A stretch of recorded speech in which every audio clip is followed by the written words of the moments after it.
Hi friends, అందరూ ఎలా ఉన్నారు? బాగున్నారా? నేను బాగున్నాను ఫ్రెండ్స్. ఇవాళ పొద్దున్న అన్నం పొంగిపోయింది ఫ్రెండ్స్. అన్నం పొంగిపోయింది అంటే మెత్తగా అయిపోయింది. చాలా అన్నం అంతా చాలా చాలా సాఫ్ట్ అయిపోయింది. మెత్తగా అయిపోతే ఎవరింటో తినరు. విడివిడిలాడుతూ పొడిపొడిలాడుతూ ఉంటేనే అన్నం టేస్టీగా ఉంటుంది. ఎవరికైనా తినాలని అనిపిస్తుంది కదా.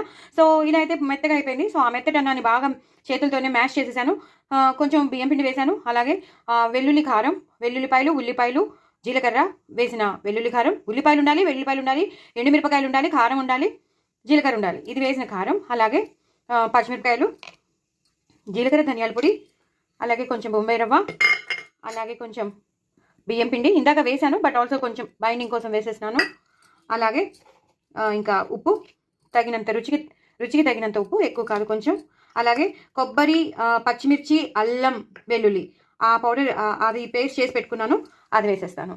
కొబ్బరి, అల్లం, పచ్చిమిర్చి, వెల్లుల్లి అది వేసేసి పూర్తిగా ఇప్పుడు కింద అయితే ఏదైతే మెత్తటన్నం ఉందో ఆ మెత్తటన్నంతో పాటు ఈ బియ్యం పిండి, బాంబే రవ్వ నేను వేసినవి ఇవన్నీ కలిపేసుకుంటాను. ఈ నూనె కాగుతుంది. ఇప్పుడు ఈ బ్యాటర్లో తయారవుతుంది. మనకి ఏదైతే ఇందాక నేను మీకు చూపించానో ఆ బ్యాటర్లో తయారైంది ఇలాగా.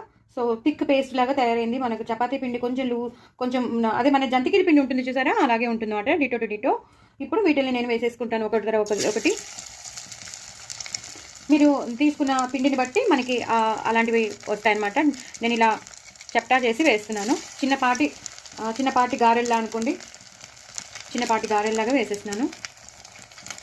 ఇంకేం వేయక్కర్లేదండి. మేము వేసుకోవాలి అనుకుంటే మాత్రం మీరు కావాలంటే కరివేపాకు వేసుకోవచ్చు. నేను ఎందుకు వేయలేదంటే ఆ రెండు పేస్టుల్లోనూ, కొబ్బరి పేస్ట్లోనూ వెల్లుల్లి ఉంది, జీలకర్ర ఉంది, అన్ని ఫ్లేవర్స్ ఉన్నాయి. అలాగే ఇందాక ఉల్లి కారంలోనూ ఉల్లిపాయ ఉంది, వెల్లుల్లి ఉంది, జీలకర్ర ఉంది, కొబ్బరి దాంట్లో ఏమో అల్లం, పచ్చిమిర్చి అన్నీ ఉన్నాయి. కాబట్టి ఇంక నేను వేరేవి వేయట్లేదు.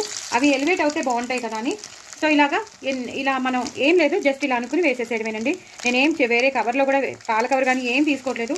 జస్ట్ చేతితో పిండిని తీసుకుంటున్నాను, తగినంత పిండిని తీసుకుంటున్నాను. పిండిని ఇలా బాల్గా చేసేసి దీన్ని ఇలాగా వేసేస్తున్నాను. అలా ఒక 7 to 8 వేసేస్తాను. చూసారు కదండి, బాగా ఎర్రగా వేగిపోయాయి. ఇలా హ్యాపీగా ఎన్నంటే అన్ని చేసేసుకోవచ్చు. మీరు కావాలంటే ఆకుకూరలు అంటే గ్రీన్ కొత్తిమీర కానీ, కరివేపాకు కానీ మీకు కావాలంటే వేసుకోండి. నేనైతే వేసుకోలేదు, ఎందుకంటే ఆ వెల్లుల్లి ఫ్లేవర్ బాగా పట్టేస్తుంది. రెండిట్లోనూ వెల్లుల్లి ఉంది, ఒక దాంట్లో కొబ్బరి ఉంది, పచ్చిమిర్చి, అల్లం, పచ్చిమిర్చి, ఒక దాంట్లో ఉల్లిపాయ కారం. సో ఇవన్నీ ఉన్నాయి కాబట్టి నేను వేయలేదు. మీకు కావాలి అనుకున్న వాళ్ళు వేసుకోవచ్చు, నువ్వులు కావాలనుకున్న వాళ్ళు నువ్వులు వేసుకోవచ్చు. నేను ఇలా సింపుల్ సిటీలోనే టేస్ట్ ఎన్హాన్స్ అవుతుందని అనుకుంటున్నాను. సో తప్పకుండా ఇలా మాత్రం చేసేసుకోండి. పొంగిపోయిన అన్నం కానీ, లేదా పొంగిపోయిన అన్నం ఏదైతే సాఫ్ట్గా మెత్తగా అయిపోయి ఉంటుందో గిన్నెలోనే ఉండిపోతుంది కదండి, లేదా ఒక్కొక్కసారి మెత్తగా అయిపోతుంది అన్నం, చాలా మెత్తగా అయిపోతుంది. అప్పుడు ఇలా చేసేసుకోండి, యూటిలైజ్ అయిపోతుంది. మెత్తటి అన్నం యూటిలైజ్ అయిపోతుంది. పిల్లలకి ఇలా గాలి చేసి ఇచ్చేసామంటే వాళ్ళు అసలు లొట్టలు వేసుకుని తింటారు. అంత బాగున్నాయి అంటారు, మళ్ళీ చేయమంటారు. మనం కావాలని మళ్ళీ మెత్తటి అన్నం వండుకోవాలి, మళ్ళీ ఇలా చేసుకోవాలి. మరి ఇంకేది కలిసి నా ఛానల్ మాత్రం